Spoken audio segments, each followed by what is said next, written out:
What's up, folks? Welcome back to the Best Show Ever podcast, the podcast where I interview people about the best shows they've ever seen in their lives.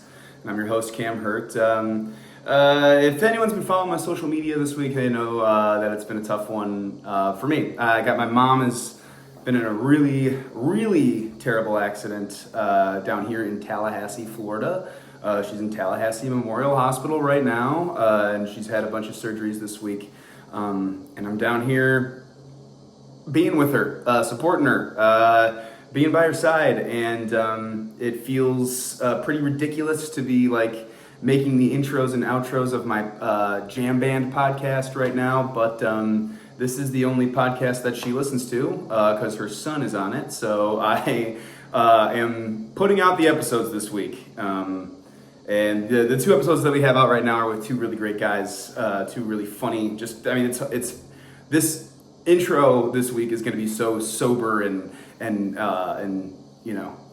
real and a little vulnerable here. I can't lie to you, but the two episodes that you've got this week are with like two of the funniest people I've ever interviewed.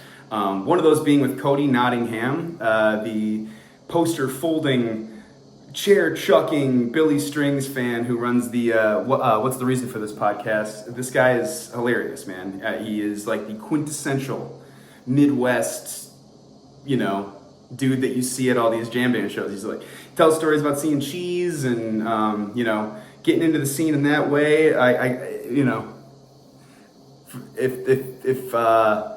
If you don't want to talk about drinking, then maybe don't listen to this episode. This boy can put it away. He's got some crazy stories.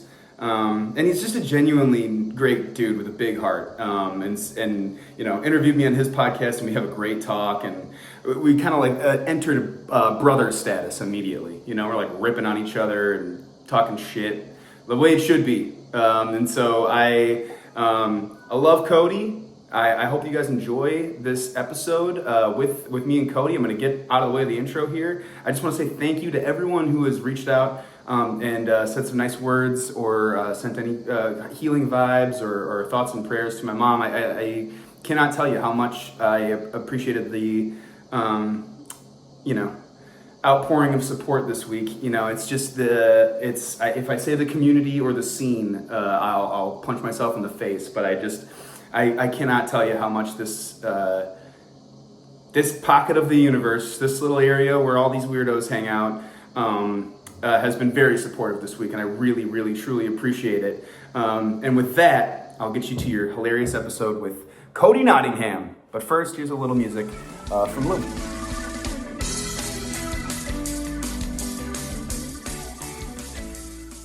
Kid's got this highlighter yellow pullover, and I started rocking it to shows, and when the blue lights hit, it fucking blows. And so I had people in fucking upper deck of Ball Arena taking videos and then zooming in and be like, it's the gal. Well, it's your fucking team. At one point, I wore it in Atlanta. So I wore it in Denver for one show, and then some dude made fan art of it. And so we have stickers now with me in the hat and Fuck yeah. the shirt. And then Shay always rocks a white dress-up shirt. Yeah. And so I wore. Is it like I know, a bit? dude. I got him. No, bro, that's literally what he does. And so I bought him I got one of our fans is like this awesome. I mean, there's lots of awesome tie-dye artists in the free shout. But somebody's like, hey, I want to make Shay a dress shirt. And I was like, fuck yes. So I just gave it to him. And I think he wore it for the first time last weekend to Magoo. And so Yes. it was dope. But yeah, so I wore this in Atlanta, and then fucking the light guy on Billy's team had drawn. And I thought I was just like on extracurriculars. And everyone's like, no, bro. All the lights went down, and there was just one shining directly on you. And it was like this fucking orb. It was intense. So now it's a thing. And until I fuck it up, I used to rock a hot pink one. But we'll talk about that during one of my shitty worst concert series. Oh, yeah, for sure. And I wouldn't put that past Andy to pull that up, to beam you during a Billy show. Bro, so he was the first one to me because I tossed those chairs And then Andy is like, cheer guy made it in and fucking posted it on his Instagram because of my yellow. Yeah.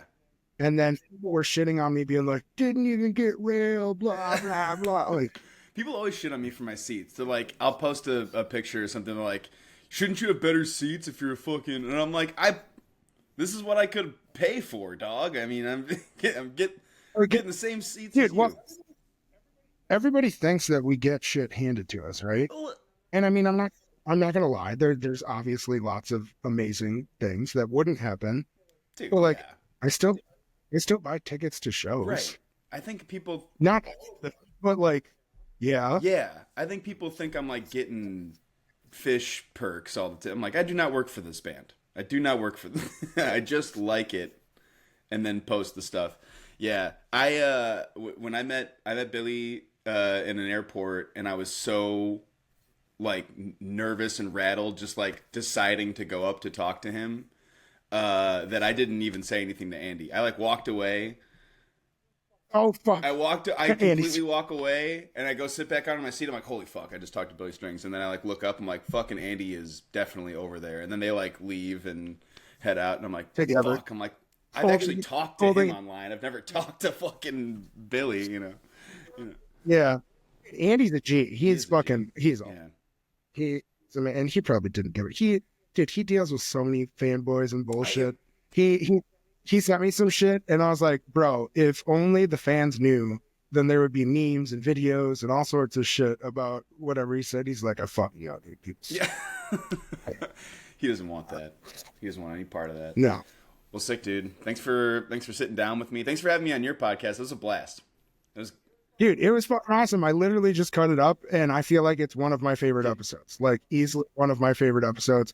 It was too easy, and then, like, there's some great fucking clips in 1,000%. There are some good fucking clips. Good shit talking. Dude, it's fun. It is fun.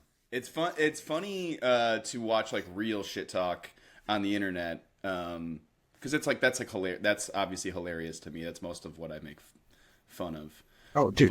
Awesome. But I like the brotherly shit talk between. Yeah, like we're still talking shit, and there's truth to it, right? But like, we mean it in like a loving sense. When you're talking about the entitlement of fish fans, that is real. Oh, don't fucking worry, bud. Don't worry, I'm coming in hot. When we talk about how crazy the Billy fandom gets, that is real. That's fucking real. That's why it's so easy to fucking poke at. Well, and that would honestly be a great conversation because you obviously know one really well and we know one really well. But I feel like you've been to Billy shows. I have only been to the 2 fish shows, but like I feel like I know more than enough fish kids to like have a very, very good understanding of the scene. And that's why. So like I was going to talk about night 2 of 2023 as the worst concert I've ever been to. Hey, I usually ask what your first concert is. We can start with worst. Oh, we don't need to start.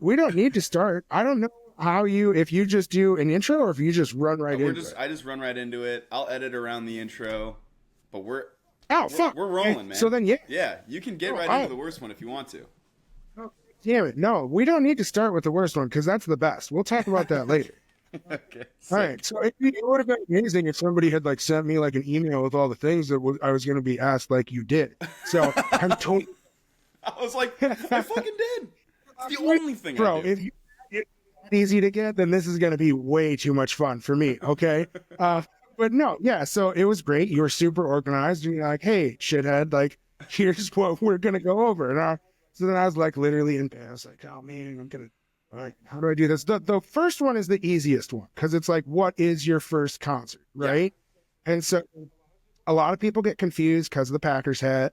That they think I'm from Wisconsin, and I'm from Hawaii. I'm from the Big Island of Hawaii. I'm from a small town called Honolulu on the east side of the Big Island. Crazy. But the first like actual concert, because there's no venue on the Big Island like there is in like Waikiki and Oahu, but like that wasn't. I was 13 when I moved from Hawaii to Minnesota, so I was 13 years old. My brother was into like Pantera, Megadeth, Metallica.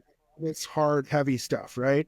And obviously, like, I was following in that lines, but the first show that he ever invited me to go with on his friends, and that's why it's dope that the security yellow pullover is on, because it was the Beastie Boys Intergalactic Tour. Dude, oh my God. So that was the first show I ever saw, and I fucking tell you that it is still to this day one of my favorite shows of all time. It was fucking insane, and they were in like their safety uniforms and their hard hats, and the stage fucking rotated. So the drummer was like bolted in, and it was so fucking Dude. cool. And then I remember being like 13 and like going through all like the divorce trauma bullshit. And then like my brother's friend like passed me like this glass bowl, and they're like, and then I coughed for fucking 35 minutes. Like it like burnt my throat. Like I was not prepared for any of that and dying. And then of course I'm like 13 having the first interaction of this at like a Beastie Boys show. And my brother's buddy, Jesse, is like, is he okay? Like, do we have to fucking, I was like, no, I'm going to be okay. Like trying to fucking keep it together. But dude, it was so much fun. And they gave me shit about that for the rest of, I mean, they probably still will. And my brother always gives me a hard time because he's like, you never talk about me.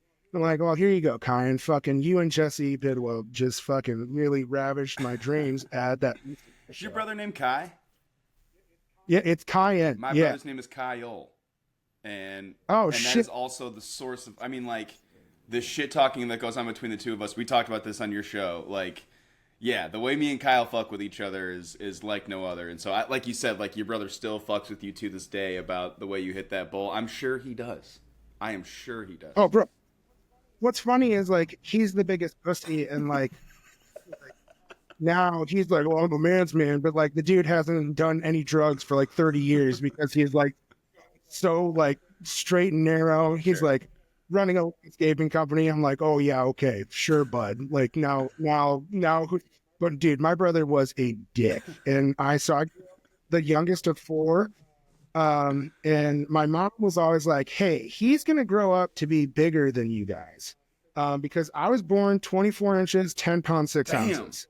So, bro, I was Minnesota huge. I boy ripped my mom. in Hawaii already. You know, my mom could not have children after me. Okay. So like, it was literally terrible. So I was 10, and my brothers pinning me down because I grew up in Hawaii, pinning me down on the stairs, and with a big square, like, marker writing "say no to crack" with an arrow to my ass crack, and like I could not get that paint off my back, so then the sun like burnt it into my skin. Bro, it was terrible. And so like my brothers, they always picked on me, but by like 12 I started getting to be bigger than those motherfuckers, and they still have like big brother fear, like oh god, I'm bigger than you, but like Sure. And like I love it, and Kyan's awesome. He still fucks with me. He is still like that man's man, like doesn't get it. He calls me a fucking hippie.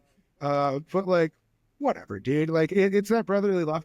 If there was anyone ever that I needed anything from, it would be my brother. 1000%, dude. Like no one in this world can push my buttons like Kyle does, but like I mean, yeah, there's no one who I've got bigger love for on the planet. Like, yeah, I'd do anything for that kid. And same thing with him for me. I mean, like, he roasts everything. There is not an internet troll out there. Like, if you are watching this and you hate my shit, like, there's no way you troll me harder than my brother does. Like, he messages me after every video. He's just like, awful. Fucking it's you, right? He knows exactly what to say, because you're already like thinking about stuff, but then they know you and your personality so well that they're like, and you're like, He'll be like, you put that shirt on for this interview. And I'll be like, fuck you, dude. Fuck you. You're like, and I put this fucking hat on for this. Okay, so fuck you and the Bears. That was cool. So like my brother like started to introduce me. My dad was like country southern rock, and then my mom was like Grateful Dead hippie, cool. Right? And then we like grew up in Hawaii, so we have all that. And then like I would say that I really got into like my own thing when the divorce happened and I was forced to move to Minnesota. Mm. And then it's like following your big brother's footsteps, right? Like, oh, the cool shit that they liked. But then like I really got into like Limp Bizkit, started being really big when I was in like middle school. So I rocked a red Yankees hat, bro. Like so bad, so bad. Uh, and so like that was but I remember a Limp Biscuit and oh damn it, who's Cypress Hill Ooh. free concert, and we had to stand in line overnight. No empty chairs, no nonsense, just a bunch of like hard fans standing outside. And it got so ruckus that instead of releasing the wristbands at 8 a.m. the next morning, they got rid of us at 12:30 at night. And they're like, just fucking leave. People were running through the fountains of I think it's now the XL Energy Center. But dude, it was so much fun. They had a chain link fence that went up 30 feet on the stage, and motherfuckers were climbing the chain link fence and then jumping into the crowd. They had to stop the concert, and they're like, if you keep doing this, we're not going to play it. They're like, fucking stop. And then the way that they came out of that was Cypress Hill brought out this 6-foot glass bong called the Excalibur. Yes. And then they from the bong, and then they're like, if you want to get up on stage for this. And then just like rows of people went up and ripped as their hits from the bong. Yeah, it was, man, that was a different time in weed smoking, because in that whole tour, wherever they went, they were doing that 6-foot bong thing, and it was super not fucking legal to be smoking weed in Minnesota, in Wisconsin, in Illinois, like that whole fucking, I mean, like, dude, incredible. It was insane. And like, there's like cannabis events where you like, there's like clean bongs and stuff for people, which is cool, but like that, it just made it so much more, like if people smoked anything on stage in the early 2000s, you were just like, holy fuck, you know, like, dude, in that way, right? And obviously they have some hard songs and they don't give a fuck, right? And like, dude, and then fucking Limp Bizkit comes on right at, like, oh man, that was so like feeling like the vibe and energy from that shit. So that's how I started early teenage years with my brother. And then at the same time, like, I fell in love with this Minnesota jam band called the Big Woo. Yeah. And so I started seeing Chris Castino, and me and my buddy, his name was Jack Dale. I was obviously a gigantor, and this dude was hairy as fuck, right? Like, he had a full beard at 13 years old. Minnesota. So like kids. we were biking to like the Cedar Cultural Center to like go see this band play, and it was different. It was more of my mom's scene, right? So it was like more fucking hippie, right? So it was a jam band, but they were very like vocals driven. So it was kind of like a fun sing-along, right? And so like we would vibe out to that. And I loved the Big Woo. And if anybody asks me who's the band I've seen the most, it has been the Big Woo. My first fucking man crush was Chris Castino. And so like, I fucking love those guys. Padre, their bassist, actually wrote for my fantasy football website during college. No way. And we would give away, dude, and we would give away Big Woo. It was Padre's picks, and he would give you fucking gambling advice before it was like cool. And so we would have our own thing, and we would give away Big Woo merch, and it was super fucking cool. And it was like the first time I got to like be a super fanboy with a band and like really love it, and then kind of see that like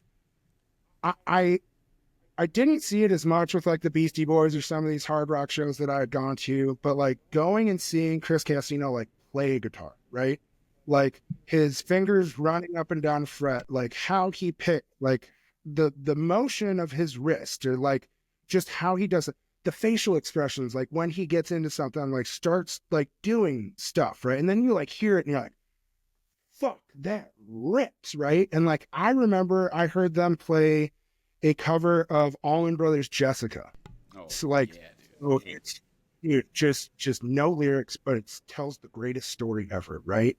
Yes. And like, they just, and from my dad, right, with like classic rock and seeing some of that stuff, I was like, this fucks. All right, so this is my stuff. So the Big Woo was like my first love and my first jam band. But when you sent me that email and you're like, hey, what was the best concert ever?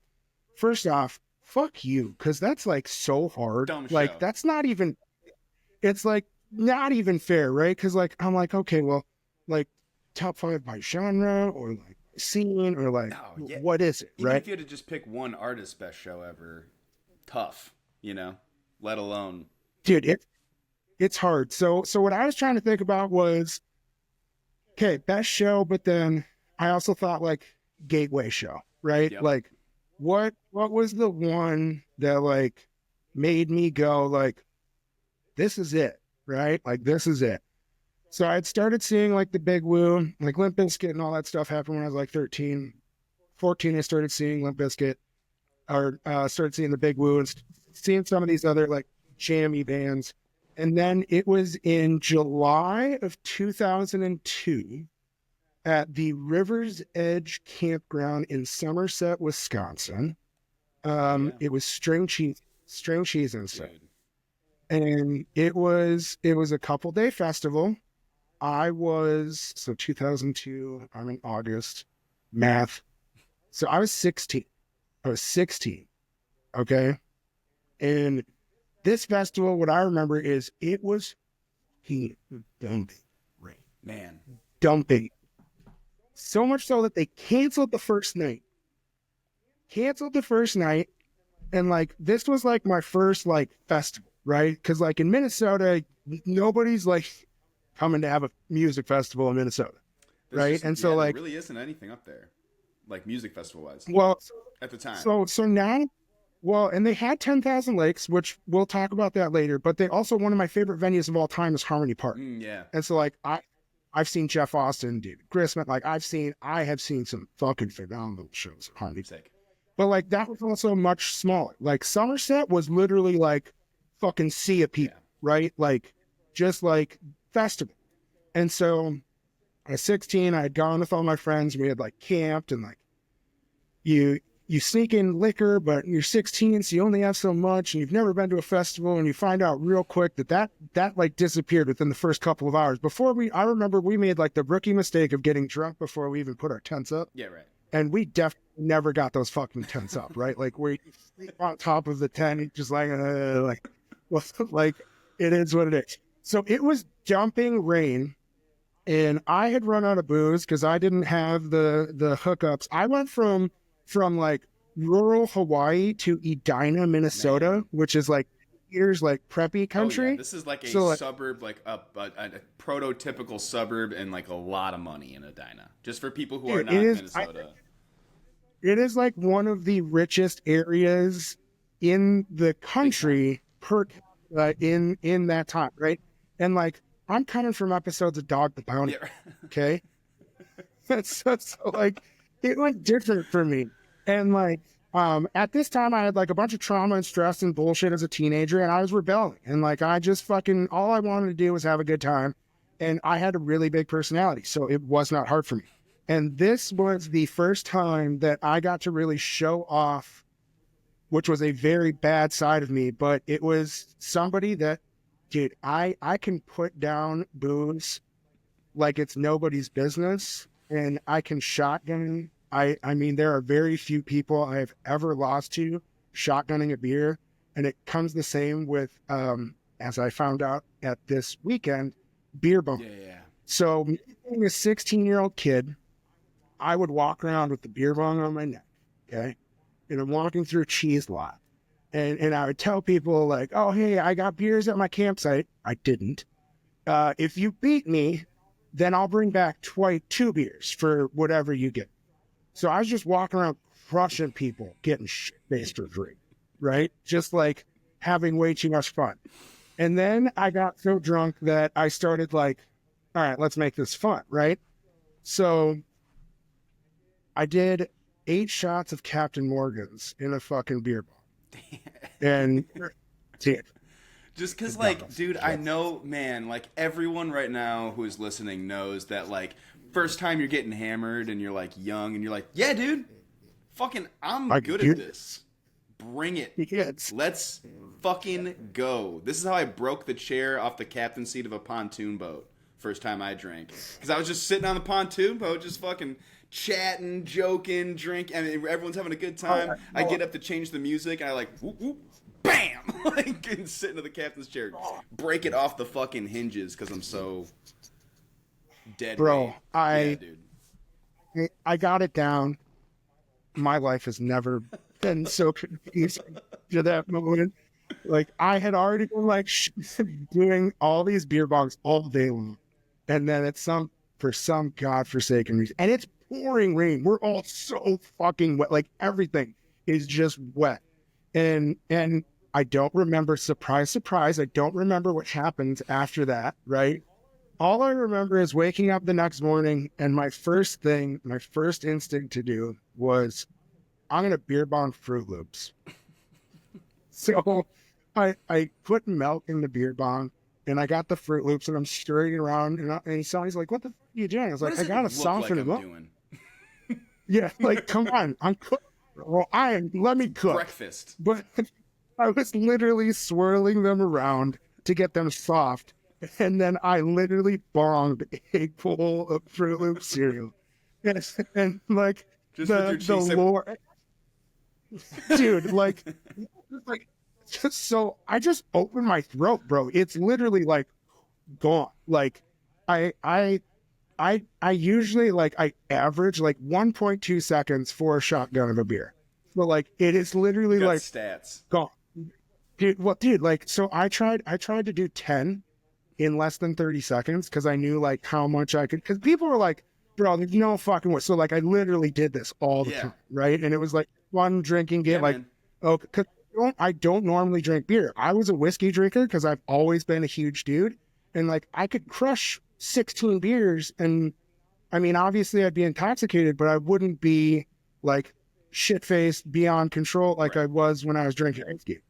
So like I remember one party, everybody was like, oh, let's do, so I fucking pre-cracked 10 of these beers, right? And I lined them on this end table and I'm just like getting through them. And I think I got to the 9th one and I would have beat the 30 seconds. I want everyone to know that, okay? I would beat the 30 seconds. Well, on the 9th one, I just went to put it down and I didn't even get a chance to do anything. It was just like a response from all the carbonation. Yeah. It was fucking fountain, Kim. Like fountain, just straight from what out. And it was like, everyone's like, oh my God, dude, it was pretty fucking intense. But so cheese. But like by the way, half the party would have done that at like 6 or 5. Oh, for in sure. A row. And also, I feel like every community every strong community in Minnesota and Wisconsin, I'm gonna throw Iowa in there too, and a lot of Illinois, should have a fastest gun when it comes to shotgunning a beer. Like you should be able to like walk into any town and be like, you're not beating that. You're not fucking beating that guy. Yeah, that's the guy. So I literally used to pretend I would say self-proclaimed champion of the world. And then I'd be like, oh, of course, play for the belt, and like fuck, just stupid shit. So that's how I started the morning of the show for Cheese, and I feel like it was July 21st or 12th or something. It was like right after 4th of July, so it was hot, it was crazy, and I remember we had too many friends that had gotten into camping but didn't actually have tickets into the show, and so we got into the show. And then these fucking kids had cut in a hole and fence, but had to like go through like the water to get to where we were because it was River's Edge. So they literally had to traverse the river to then get over into the show. Up in Minnesota, no problem. Bro, they came with backpacks. They brought. It was it was bong. They got fucking. And so like for me, like, okay, I'd been to some of these like hard rock shows and like the Big Woo at some of these like smaller venues, and then like all of a sudden like I am at a festival. I had just spent 24 hours bonging every liquid possible, and then like just bonging everything in sight. Oh, dude, just being such a degenerate and like being so proud of it because people were like, "Oh my God, that was fucking awesome." And it was funny because like then for years after that in the Midwest, people would be like, bro, I remember you from Cheese. And like, oh, I fucking don't remember you, bro. But, cool. Like great fucking story.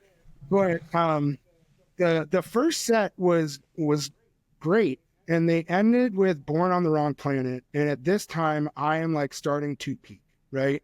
And like I am starting to get onto a different planet.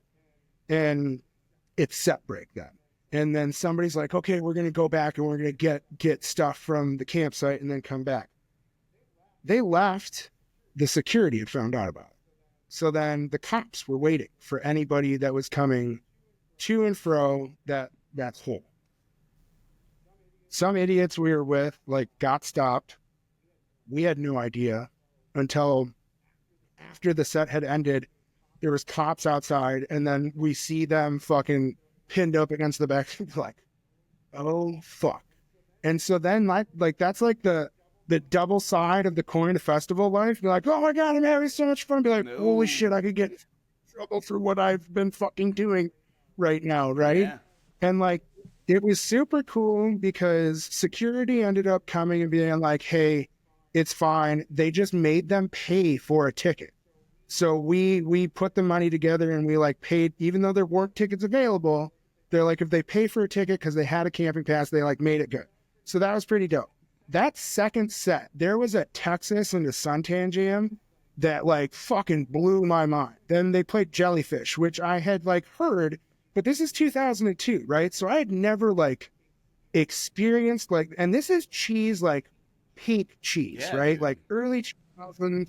Like I didn't even know what the fuck I was going into. I had only heard like some things, and like album cheese versus like live cheese is like night and day difference, right? And I'm sure the same is with fish, except it all just Very sounds much. like very much so. That's fucking right. Sorry, won't you edit? Fucking edit that out. I could if I would if I could, but I'm not gonna. So Yeah, good. All right, perfect. But so like cheese and then like jellyfish, and I don't even remember what they ended with, but like it was just like intense. The visuals were like beyond anything I could contemplate. And then like that pure euphoric feeling after like a raging set. And then now you're with your homies and you're walking back to the campground, right? And you're gonna go and like just fuck shit up and like have so much fun and be idiots. And so we ended up like traversing through a cornfield down a hill on the other side of the campground. We got to the river, but you didn't know it was a river, and everybody's like not there, right? So somebody's like, we'll throw something in. So you like throw something small and you don't hear anything. You're like, well, what the fuck? And somebody just came and fucking yeeted a log, and then it was like splash. We're like, that's a river. We're not doing that. And then we like turned back. We turned back, and they had all the floodlights that were looking down, and it looked like a concentration camp. And we had felt like we had like broken free from the fucking camp, and we just needed to like run. So the fun and journey that we had that night, and then we're like, fuck, we gotta be safe. Oh, let's go back to the car. So then we went back to the car, and being like dumb teenagers, we had a shitload of weed. And so we were just smoking so much weed. And at this time, it was like 4:30 in the morning, 5 in the morning, because believe it or not, you can't sleep. And at that point, the sun starts to come up. And my buddy that was in the front seat of the car was going, oh my God, you guys, we fucking did it. And I'm like, what? He's like, we buffed the outside. And you look outside, and the fog had taken over this entire campsite. And our entire Ford Bronco was filled with smoke. Then we opened the doors, and we're like, it was us. All this fog. like, dude, and it was so cool, and like the fun and the happiness and all the stories, because there's a lot of stuff that happened that obviously is not for the radio or podcast or anywhere else, right? But like that was like an experience I will never forget, right? And it was also what I didn't realize was like some of the dumb shit that I continued to do on lock, right? And like would get noticed for like, oh, hey, you're the guy that did this, or you're the guy. We were at Harmony Park, and we did something called the Trust Ball Mafia. And you can go check it out. There's still a YouTube video that probably got like 800 or 900 views on it. And you just look up Trust Ball Mafia. It's like a 6-minute video, and it should not be 6 minutes. But what we did was we were getting drunk. We had a bag of Franzia, and we all pooled money together, right? So we put the money together, and we were like, hey, we're gonna get people to slap the bladder, hit from the Franzia bag. And as they're drinking, one of us or all of us is going to trust fall on them. And whoever catches someone is then going to get paid, right? So like we are going around shit-faced, dude. I'm trust falling on people in tents. Like it isn't. We're doing it. We're coming out of Biffy's. Like we did it to security on their golf cart. Like we were too much. We just did. And this is what I always tell people. Like, oh, you're just fucking attention whore. I'm like, bro, I've been doing this shit forever. I just think it's funny and it's like it's what I liked to do, but it was the first time that I had like done something and then people like remember you. Go, hey, aren't you that guy or whatever? It's like, well, that's fucking weird. Like, why do you remember? I don't remember you.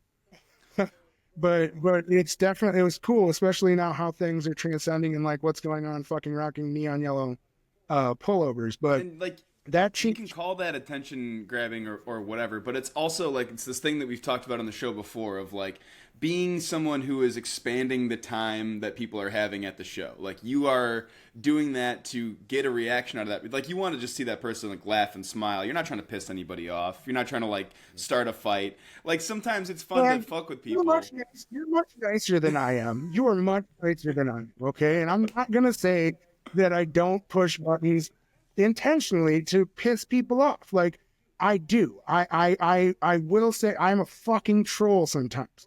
But here's the big but, everyone that's going to want to clip this. I do it with a purpose, right? So I'm not just trolling to fucking piss you off and be a dickhead. I'm going to do it to either start a conversation or to prove a point, right? And sometimes people may not see that because they're so in the red and they're like, oh, this is just that fucking guy that does those stupid videos or he's just rage baiting and blah, blah. And it's like, no. but it's also, it's fun, right? And like we talked about like from like the Billy scene to the fish scene, right? And like, so I was going to say it was really hard for me to think of like, oh, worst concert I've ever been to. And then I was like, oh, who's asking me to talk about this? This is very easy. This is night 2, 2023, Dick's Sporting Good Park Fish. Oh, Okay. it's a fucking great show. What are you talking about, dude? Worst fucking experience of my goddamn life at a concert. Okay. I will tell you this because I was trying to think of like, oh shit, because like I've had shitty things happen, right? Yeah. Like I've been pulled over on the way to Dave Matthews in Alpine, and I had an entire glass pipe collection that I named after Matrix characters that I kept in the center console of my Buick LeSabre, right? Well, that was real They did smart. not love that in Wisconsin. No, they were not big fans of that at all. And so, oh, that was that was how I was introduced to my now wife's mother. So, ta-da, she didn't bail me out of jail, but she did get her dog Right. after driving 7 hours to pick her up. Hi, I'm Kodi. Yeah. Yes. I tried to leave flowers and chocolates and an I'm sorry card on the front door and like fucking disappear real quick. And she popped that door open so fast to like be like, hi. But so that's why I joke, like, I got so good at sales from dealing with shitty situations like that and being like, okay, how do I fucking talk my way out of this? But I could not talk my way out of my fucking buddy, Matt Clay, and his wife, Diz. They're to fucking blame for all this. One time they got my wife so drunk a couple years ago that she bought 3-day passes to Dick's. And I was like, no, they weren't good friends because guess what? I sold those fucking tickets at a loss. So some other dirty wood could fish on my fucking dime. Okay. So like I have lack of hate for this band that's justified. Okay. Like fuck that. I paid money for somebody else to go to the show because $60 the Clay, so yeah, I hate dude, it was more, fuck you, Cam. You could deal with the $60 loss. God damn it. Fucking fish kids. You probably sold it to me. No. Yeah, well, you know, it was some ginger. I will forever remember the fucking ginger. And like, I met him at like, what's the fucking stoner sandwich shop? Chiba Hut. Chiba Hut. I was like, yeah, shit fish kid at a Chiba Hut to buy fucking discounted fish stick. Fuck you. But yeah, so I was pissed at them because they got my wife drunk. She bought these tickets. And I was like, you guys, like, no. Like, I had always told Matt, because like, Matt is one of these fish kids. Like, first off, like, he is not the ambassador that you guys need for fandom. Sure. Okay. And we have a lot of people who should not be the ambassadors. It's actually it's the entire fucking scene, bro. Like, yeah, it's almost like 97% of you. They're like two cool people in that entire fucking lot. And I asked them, like, why are you here? And but seriously, so Matt is like one of those kids where first off, he knows every fucking song 3 seconds into the fucking chord, right? They say, oh, this is gonna get dark. Like, dude, I don't even fucking. Yeah. He's also tells me, bro, you got to read the book. First off, fuck you. I'm not reading a book. Okay. I'm not doing it. I will not do that. I will not do that. I can't, you can't tell me, oh, you don't understand because you haven't read the book. Like, you guys, that makes you sound like a cult. Okay. You sound You fucking brought this up cult. on your show too. You know that there's not a book. You know it's like knowing like the fish catalog is reading the book. Like that's like if you See, so it's talking tongues that I like don't if even you know don't what I'm know the talking about. song, you'd be like, dude, read the fucking book. Like it's like just know the shit. Like know the. Oh my God, now it doesn't make sense. And I just looked at it as like a dumb fucking hick. Like, oh, I had to read like this Iculus or whatever the whatever the fuck it's called book and like learn because I was like, bro, I don't understand. Like, so I am a sucker for guitar playing, which Trey fucks, right? Like, I will never deny that. Totally fucks. I love lyrics, and Oh well then. one of my runner-ups for best shows I've ever been to was at the University of Minnesota. I saw Bob Dylan play on campus on Barack Obama's the night of the election. Man, Bro, in it Minnesota. was I mean, in Minnesota dude. on 4th Street, positively, baby. And it was so amazing because everyone's like running out to look at the TVs and come back in. And so Bob plays 2 sets and then he takes a break and he comes back out and he goes, well, looks like the times they are changing. And he fucking went into the times they are changing and Barack Obama had been announced the winner. Jesus, And dude. it place just fucking dude just Oh, exploded and like the word and like what he was singing about and then like listening to that and like all the shit like that was a fucking super powerful show. He is one of the greatest musicians of all time and when it comes to folk and telling stories like fuck can't be. right Yeah. like you can't get so then I go to this fish show. That's Okay. such a fucking like. And that's what I'm telling you, Cam, okay? So I go to this fucking fish show, and I wish that I knew the fucking gibberish of the song names so that I could be like, yeah, no, this is the one. Because, like, all right, we get into it, and it kind of fucks. And, like, I am doing my best. I promised them, I was like, listen, I'm not going to be a fucking dickhead. Like, I will try to do it. I ate a full bar, right? I ate a full bar in Colorado. They were legal, or still are. It's 3.5 grams. And I was like, all right, I'm going to go and we're going to make the best of this. Fuck yeah. Okay. Well, I ended up eating almost a whole nother bar before set break because I was like, I just need to fucking get through this at this point. Because it was 3 songs in and they started playing some fucking circus tune. Okay. And it was like, and everyone went fucking nuts. And I was like, oh my God. Is it clown shoes and not Birkenstocks? Like, what the fuck am I watching here? Right. Like, and then I'm trying to like listen because, like, yes, Trey fucks, right? And like, I'm trying to hear the light show. I will not lie. The light show is phenomenal, Yeah, dude. bro. Like the inception and like the mechanic, like that. Obviously, it was the 6.5 grand, whatever I was in too deep. That'll come back to bite me, but that's for later. Sure. So the lights were fucking intense. And then I have fucking Matt chopping, right? Like, oh, bro, this is this song. I'm like, I don't even know what the fuck it means. Just stop, right? And then he's with my buddy Too Tall, who's, we call him the mayor. He's even taller, but these fucking guys, they're like fish kids, like fucking fish kids. They're in like neon fucking ski jackets and shit. Like, God damn it, you guys. And now here I am like this, but fuck. But so like what was crazy to me is this show is going on, but I can't stop hearing all the people around me talking and either bitching about something or talking like just straight chomping, right? Like not even like talking about like the show or be like, oh, I can't believe they played this. Well, what do they do? Oh, they won't play it like they did at this time, or blah, blah, blah.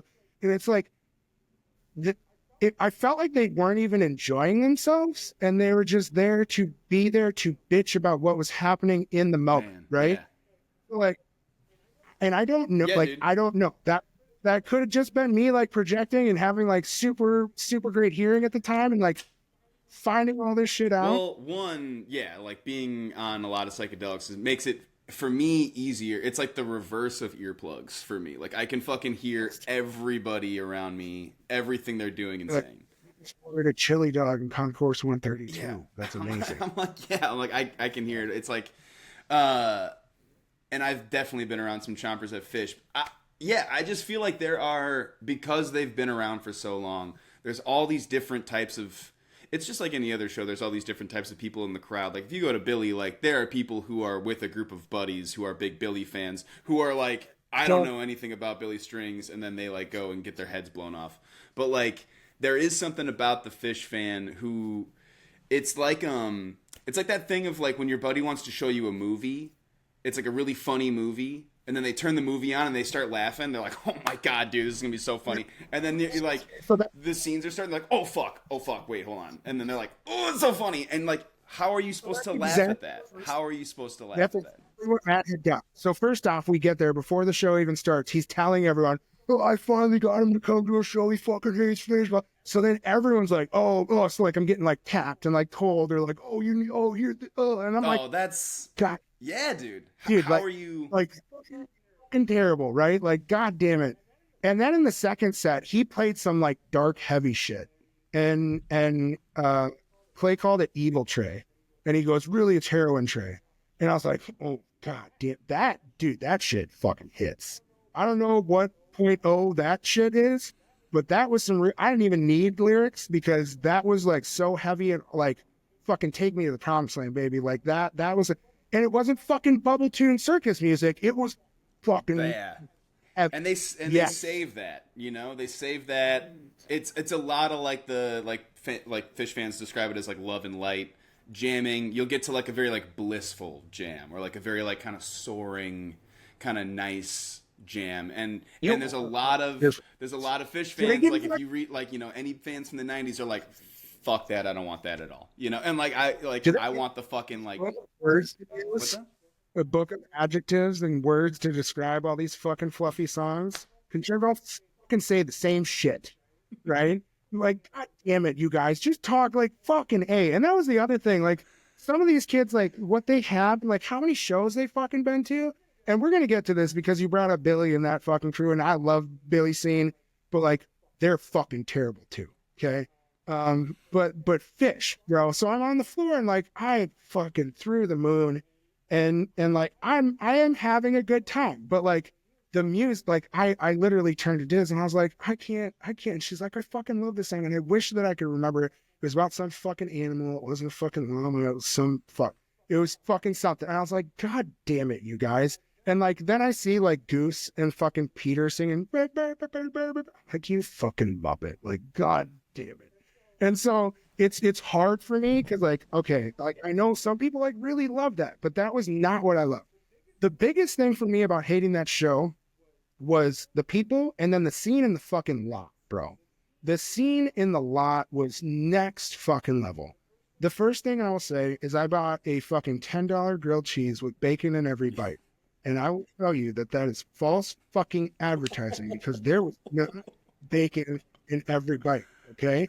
I am a large man, and I was enjoying the bacon, and I was maybe he was in a rush and he just missed his slice or something, but there was not fucking bacon in every bite, okay? But then the other thing was, for being a hippie scene and like the subculture of us being like loving and light, you just fucking said it, right? These are the dirtiest fucking looks that do not give a shit about where they're leaving their trash, what they will piss on your foot and walk away, right? And like, the nitrous mafia is fucking next level, and that ground is literally covered with fucking latex balloons, and then kids flopping out on the fucking like, dude, it was fucking insane. It was crazy. I felt like the vendors were all like fucking in your face, like they were like, "Oh, here, come check this out." I'm like, "No, bro, I don't fucking know. Man. Like, please stop." Man. Yes. So like, it was not my thing, and I will tell you, I went back this year. And I went because I was expecting the same thing. So I went back this year and I did our podcast from the lot. And I talked to Fish Kids and I interviewed them and I gave away, thank you, Breckenridge Brewery. I gave away like 250 Breck brews. Sick. And we just fucking interviewed them. And it was fucking awesome. And I had a great time. And the lot scene wasn't terrible. It was still fucking trashed and dirty. And the nitrous was fucking insane. But it wasn't nearly as obnoxious. But you know what the best part is?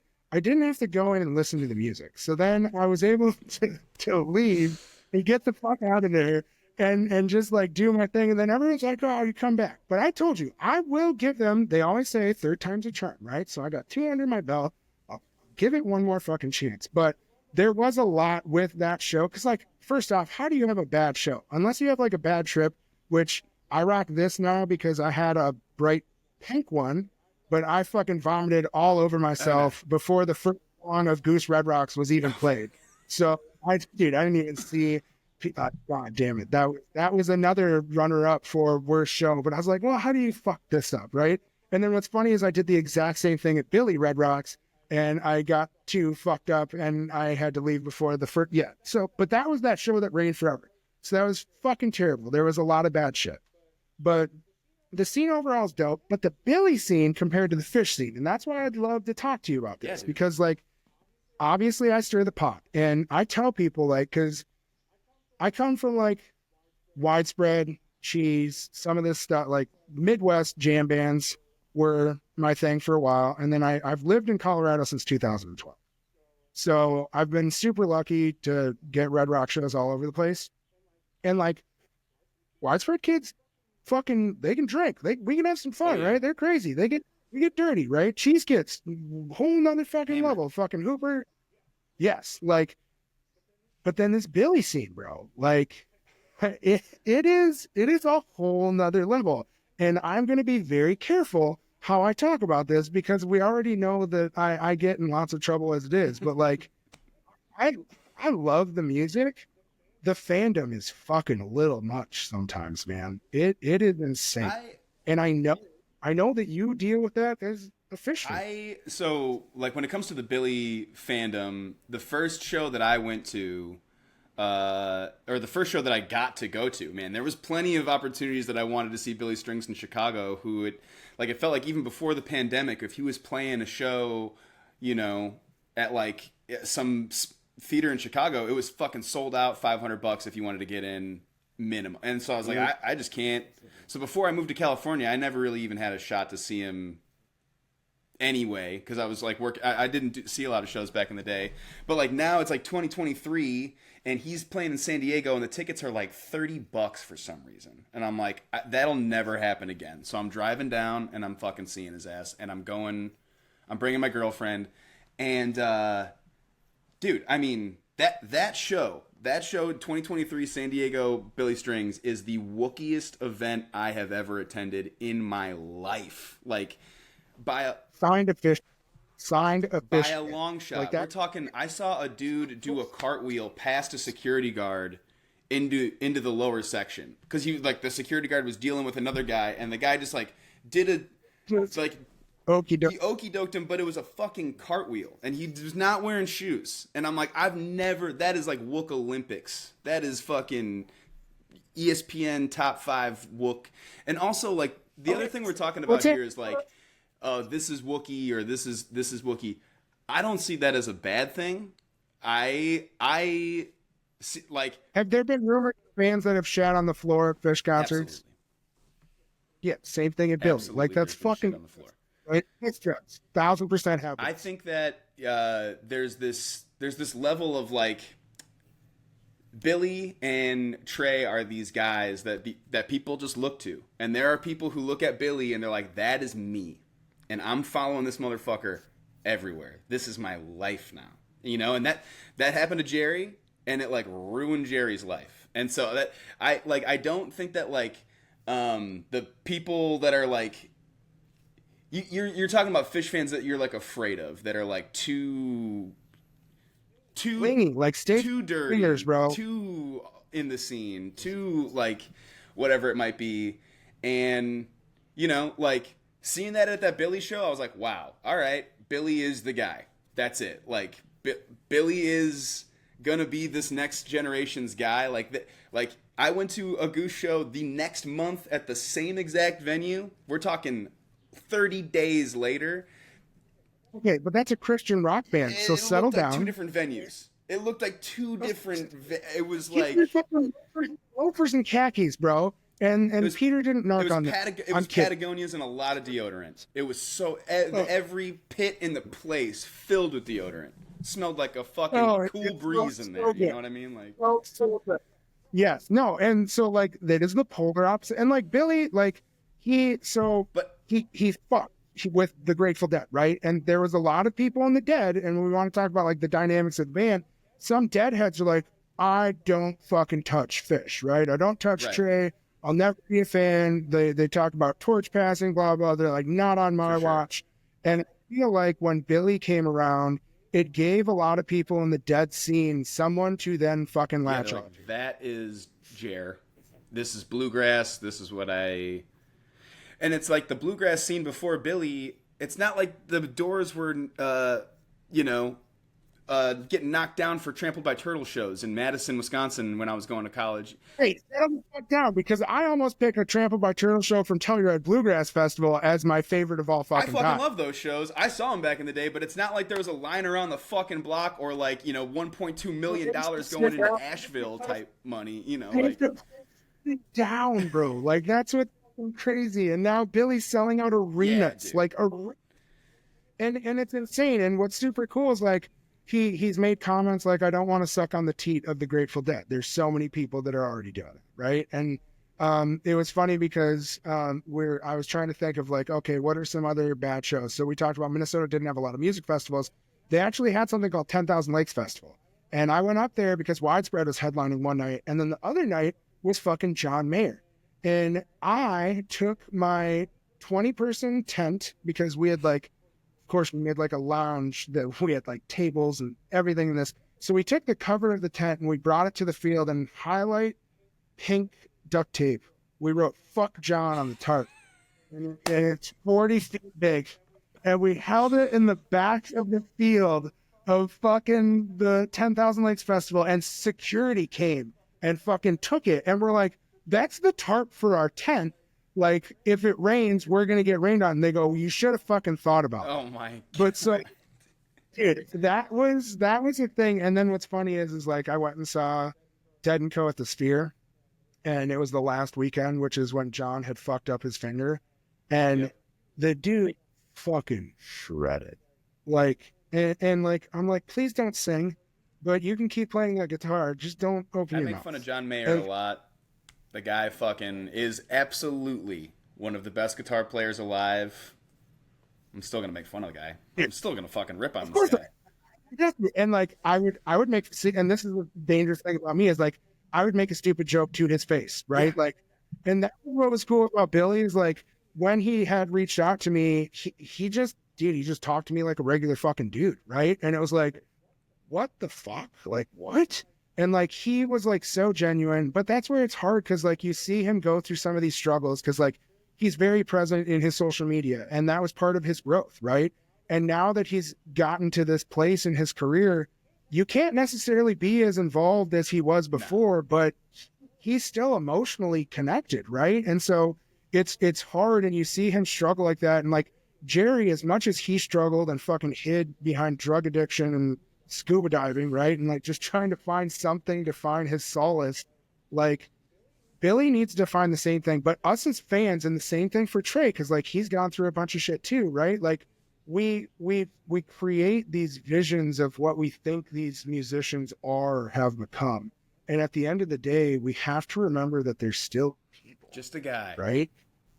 Dude, Just a but like guy. nobody treats them like that, right? Yeah. And then I feel like cool when they meet people and then they have people just treat them like a guy, right? It's fucking different. But so like the Billy scene is fucking harsh. I love him. I love everybody in there. Um, I obviously have stirred the pot, so I have a lot of people that don't like me, and I'm okay with that. And I give them a chance. I always, and everybody tells me not to, but I just fucking can't. I always respond, right? Like you want to send me a message, I'll comment back. Like you want to put it in a post, I will respond back. You want to talk shit on a live video, I'm gonna call you out on the live video, right? And everyone's like, don't do that. And luckily, like from working in politics and where my background is in sales, like I can still listen to them and hear that emotion, but then be able to give my response in a concise manner that doesn't make me look. Because somebody fucking came in there, just wait until I release what I know about you. And I'm like, good fucking luck, bro. I've literally never talked inappropriately to anyone in a message. You're not going to find shit on me ever. I mean, there is that one thing from when I was 19 years old, but it's for another episode. We'll put that behind the paywall, baby. It's 1,000%. But that's where it's like, in the end, what we love is this scene, Yeah, right? dude. Like we love music. We fucking love music. And so as much as I say like, oh, fuck Fish, like I will go and listen to Fish again. I will probably more than likely shit on Fish again, but I will give that chance. And like, I always tell people like, hey, bring me to the show the way that their fans go to the show, right? Like, what are they doing before? What do they listen to? Like, don't make me listen to the catalog before I go, Cam. I Like, am not that guy. And that's or such a real point. It's like that's how you want to travel, you know? Like if you go to another city, you'd be like, I want to see what people in Charleston are doing when they're in Charleston. Like I want to, or if I go to Austin, Texas, like what do people in Austin, Texas doing? Like I don't want to just go to like, you know, some branded bar that's like in the city that I live in too, you know? Like I want to like do the thing and like yeah, man. It's cool to stay open. It's also like it is fun to talk shit about bands. Like I feel like, you know, back in our parents' age, there was more of their identities tied to these bands, like in a stupid way. You know, it's like dumb. Like I'm a Led Zeppelin fan. I don't fuck with the Who. Like you know, like that's dumb. But yeah, but we do this shit with football teams, right. right? So like, and so it is this balance, but it's also cool because now I feel like we're more open, right? And it's like, oh, before, oh, you like widespread, you can't like string cheese. Like, wait, Yeah, what? yeah, that's like, crazy. That's oh, why? such Like, why? similar. Like, oh, you like Fish, but you can't like the Great Dead. It's like Like, what? Why this, would that ever? these are unspoken rules, and it comes from fans. It comes from fucking crazy None of the fans, right? people in these bands want you to. They don't think this way. No one in No. Eggy is like, God, I swear to God, if anyone's listening to Dogs in a Pile right now, like, Oh, Jake. Okay. like, or like, you know, Trey Dude, does not care if you you know, like Goose or not. Like he's all in. Fuck yeah. you can't say that. That's gonna get them mad at you. Okay, I can Yeah. say stuff like that. We don't want them to get mad at you. Okay, Trey loves Goose. All right, he went out. Get the fuck out of here, Fish kids. Like you can talk shit. Oh, they're fucking not talented, or they're trust fund babies, or blah blah.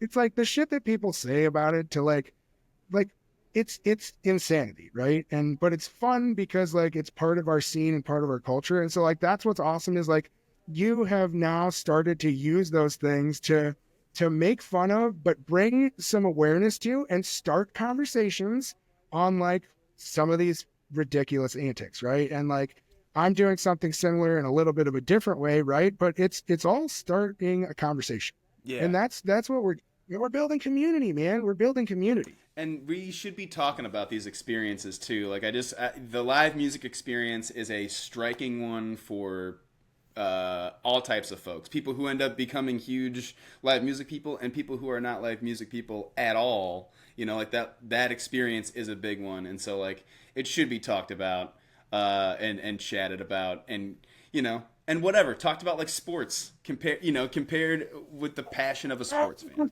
You know. Yes, it's insane to me that like the average person goes to one concert a year. Yeah, that's wild. Like, what? What? Like, where's your joy and happiness coming from? Because I need some of that, right? Like, I need to recharge and like, I And joke those that people like would ask music us is like, where all of our money goes, you know. But I mean, hey, oh, yeah. But it definitely goes to every concert. And I live less than 3 miles from Red Rocks.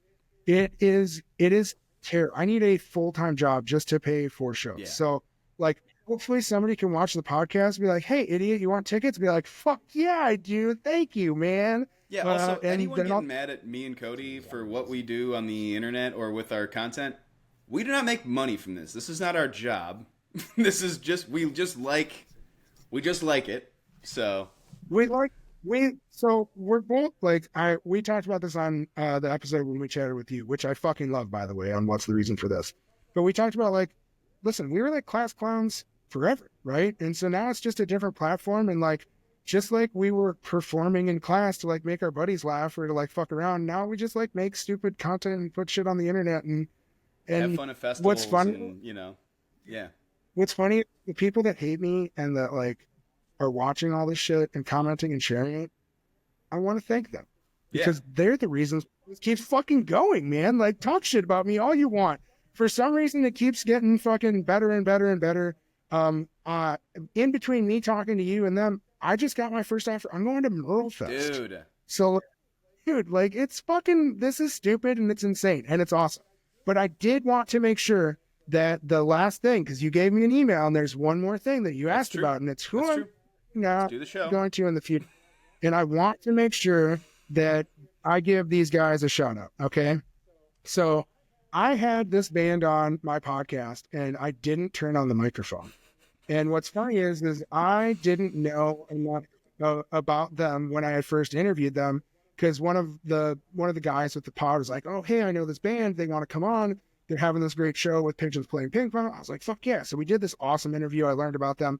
Didn't turn the mic on. Totally fucked up. Before I started that interview, I had given them water, and I was like, "Oh man, I need to make fake can labels that says Fish Kit Tears." Little did I know, every single one of those boys have been seeing this band since they were like 16 fucking years old. So that did not go over well. Well, fucking all. And then I fucked up this album or this episode with them, and they fucked. So their name is Swerve. Yeah, dude. And it SQWERV. And the guys, their guitarists, and Caden's their bassist, Jack and Zach are on keys and drums. They fuck.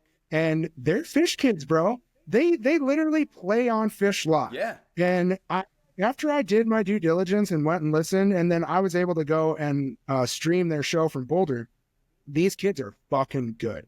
And they're about to start a nationwide tour in April. So if you go check out, look at some of the smaller venues, look for Swerve. You definitely need to go check those boys out. That's for my Fish kids. Now, for my bluegrass buddies, I've been fucking screaming this name for a year and a half, and I will continue to do so. They just rounded out their band. Paul left, which was their old bassist, and they brought in a gentleman named Denton. And now Magoo is fucking amazing. So Dylan is their dobro player. He just won Picker of the Year at the Rocky Grass Festival. Oh, sick. Cortland, or CJ, is the player. He's got fucking chops and he can rip. Eric is a flat picker. He writes a lot of their songs. Fuck yeah. They're very talented. We are going to see these boys at the tops of bills. So when people ask like, "Oh, I got into Billy in 2022 or 2023 or whatever it is," like, go and check out some of these younger bands. Magoo is fucking one of them, where you are going to see they will continue. They just keep putting out new stuff. They keep challenging themselves to write music. What's awesome is on their social media, they will share the journey of them being in a cabin in Colorado, and here's them picking and fucking and just getting around. And it's fucking awesome. And I love those boys. So I wanted to make sure that Swerve and Magoo, those are my two that I've been listening to, that I wanted to promote and make sure other people go check out. But realistically, what I want people to do is go to your smaller venues. Like, we all know the big shows. We all know the ones that are hard to fucking get to. Go check out small venues. Go check out the bands that you don't even fucking know who they are. But you know, like, hey, they kind of look like, this poster art looks pretty fucking cool. Or they're trying to say they're a Bowie band or whatever the fuck it is. Go to smaller venues, support local artists. The big bands, once they've gotten big and they have a following on Spotify, they've already fucking made it. They don't need you. These smaller bands that are busting their ass, that are touring 200 plus days a year, those are the fucking guys that need our support. Fuck yeah, yes, Kodi. we're always going to fans. Yes, man, this is what I'm passionate as fuck about this, because I fucking love it. And I see so many of my homies trying so hard. And you and I both know how hard this is, because, like, I joke that the podcast is my band, right? Like, putting out content, trying to get in front of people, trying to find guests, trying to do shit. It's a fucking hustle. So these dudes, when you think, oh, that's only like a 300 person venue, that might be their biggest fucking show they've played yet. Right. Go there, fucking yell, support the shit out of them, buy their fucking merch, and then tell people about it. And so, Swerve, Magoo, local artists, that's it. Big Oh, time, fuck, dude. what happened? I don't, your video kind of went out a little bit, but dude, I mean, like, that, yeah, could not be more well said, especially like anyone who is in like a major market. Like, I'm in the Bay Area, you're in Denver, or near it, and we got like if anyone going through Chicago or anything, like these bands, like that's a huge fucking deal for them to go through Denver, to go through the Bay Area, to go through Chicago. Like they are spending money out the ass to make that happen, to hopefully get it back. So like help them at least get it back, and then maybe you'll end up liking a band in the meantime. All on top of each other in vans, right? Like they're going through all this shit, and like sometimes like you make an episode or you make content and it falls flat on its face, right? Like these guys are now driving fucking 9 hours in a van on top of each other for 25 people. Now, what they may not know is one of those 25 people may become the super fan that helps them get in front of so many other people. That could be you. Go to their fucking shows, post that shit on social media, tag their fucking music, like help these people out, help the homies out. Homies helping homies. Yeah, and like posting them on social media and like taking photos and videos, they will not be mad at you for that. They'll be stoked. Like no one's gonna, if you have a camera or if you have like a video equipment and you're like, I just want to go down and like shoot some shit, no band is gonna be mad if you go do that for free for them. They're gonna be like, fuck yeah, thank you. Like, dude, and that's actually a great way to hustle and try to get in to do something. Definitely. Things, right? Because like so many people need so much help, or it's like social media content help. Like if you're really good at posting or creating videos in CapCut, reach out to some of your small local bands and see like, hey, you may get your first gig unpaid, but now you get enough experience and you can actually get into the industry and make money doing shit that you love. Like, why wouldn't you fucking And again, do it because you love it. Like, don't do it for the money because there isn't any. Like, the band ain't got no money either. So, like, but if you're doing it because you love it, and then like a year later, someone's like, "Oh, I really liked all of Swerve's content," and you're like, "Actually, I've been kind of cutting that up for him." They're like, "Oh, fuck, maybe we could hire you for X, Y, Z, dude." And yeah, that's exactly. Do it, man. Get shit done. Get shit done. And so I love that you do this. I love the best show ever. I hate the premise because it's really fucking hard. Okay, like I literally was waking up at night since you sent me this email, be like, "Do we talk about cheese though too?" Oh, talk about like I could not figure out because like I love music and I know that you do too, and like I have probably seen, goddamn, over 1,000 shows now at this point. Yeah. Like I'm fucking old. I'm 40 this year, right? And it's literally been a quintessential part of my life since I was a teenager. And what's beautiful now is I have my own daughters and I'm sharing that love of music with them and they love it. Like when I come home from a show, "Daddy, let me see the poster." It's like, oh, fuck yes. Oh, right. Man. And so doesn't get no better than that. Spread the love, baby. And fuck fish. So dude, that is a perfect.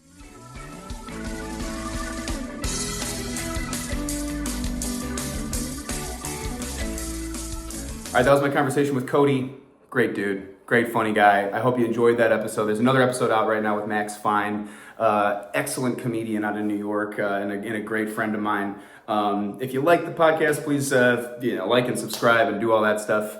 If you're interested in having episodes before they come out, you just want the conversations unedited, raw, as soon as they are done, I put those up on the Patreon, and there's a bunch of unreleased episodes out right now, so check those out. And thanks so much for supporting the podcast, guys. Until next time, have a great show.